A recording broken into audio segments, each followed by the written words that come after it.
ایک شعر سے آغاز کرتی ہوں اپنی تقریر کا۔ شہر آسیب میں آنکھیں ہی نہیں ہیں کافی، الٹا لٹکو گے تو پھر سیدھا دکھائی دے گا۔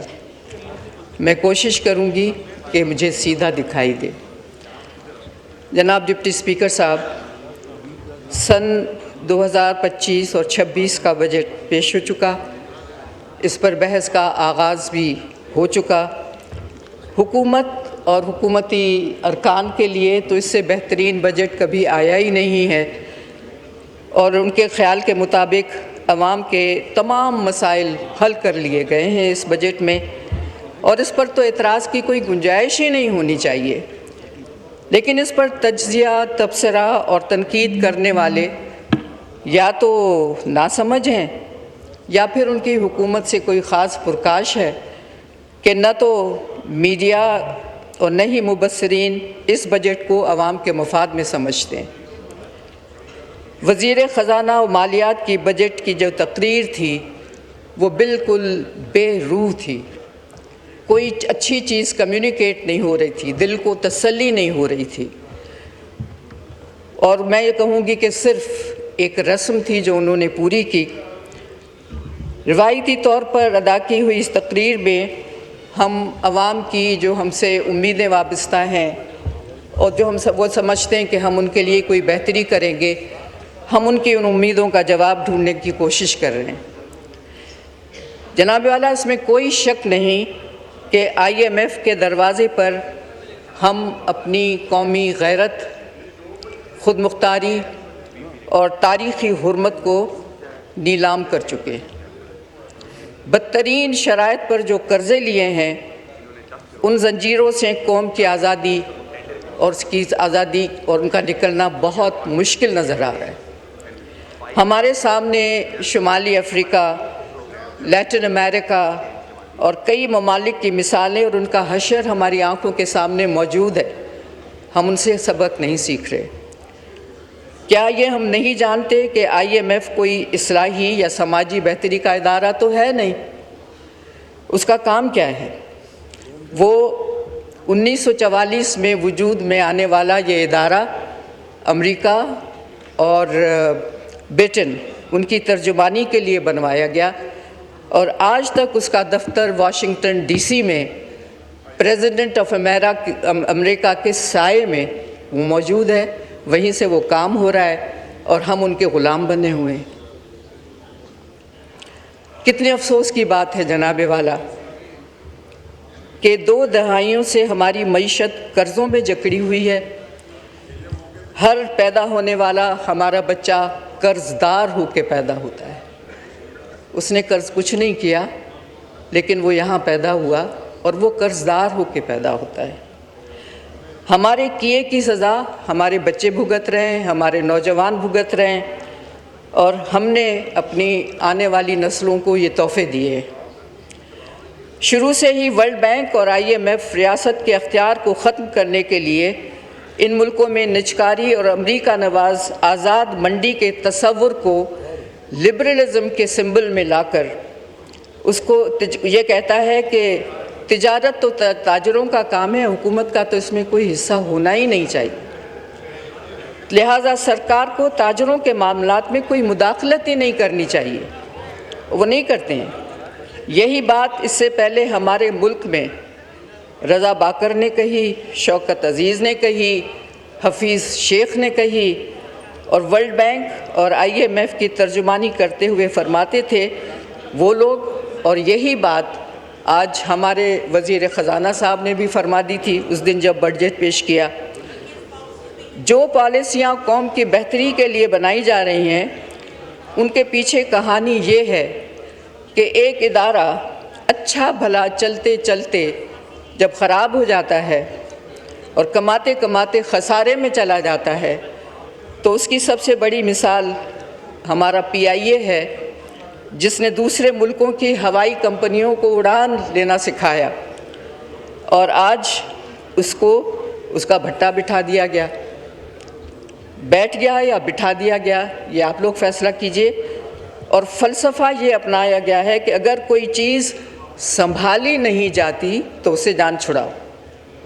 سوال یہ پیدا ہوتا ہے کہ جب یہ خرابیاں آپ سب کی نظروں میں آ جاتی ہیں تو اس کو ٹھیک کیوں نہیں کرتے ہو؟ نہیں کریں گے، اس کا سد بعد نہیں ہو سکتا۔ تو مبارک ہو قوم کو، آج ہماری وہ بہت اچھی ایئر لائن پرائیویٹائز ہونے جا رہی ہے۔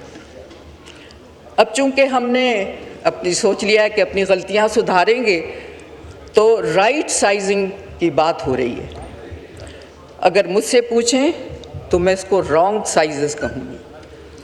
اس کی ایک مثال اکیڈمی آف لیٹرز جیسا ادارہ ہے، جو بہت فعال ادارہ ہے، جو ہماری ادب اور ثقافت کا ایک استعارہ ہے، اس کو کہہ رہے ہیں کہ ادارہ فروغ قومی زبان LNDP میں ضم کرنے کی سفارش کی گئی ہے۔ صرف یہی نہیں بلکہ یہ بھی تجویز ہے کہ پھر LNDP کو کسی یونیورسٹی کے شعبے اردو میں ضم کر دیا جائے۔ پھر یہ کہتے ہیں کہ اگر انہیں اس پہ کوئی بات نہ مانے تو ادارے کو بند کر دو۔ اب یہ کہاں کی عقل مندی ہے؟ بات یہ ہے کہ اسی طرح اردو سائنس بورڈ اور اردو لغت بورڈ کو اس کو بھی LNDP میں ضم کرنے کی سفارش کی گئی ہے، اور اسی طرح وفاقی حکومت کے زیر انتظام جتنے بھی علمی اور ادبی اداروں کو موجود ہیں ان کو ٹھپ کرنے کا فیصلہ کیا گیا ہے۔ ایسے تشویشناک فیصلے کسی مہذب اور باشعور قوم کی شایان شان نہیں ہوتے ہیں ڈپٹی اسپیکر صاحب۔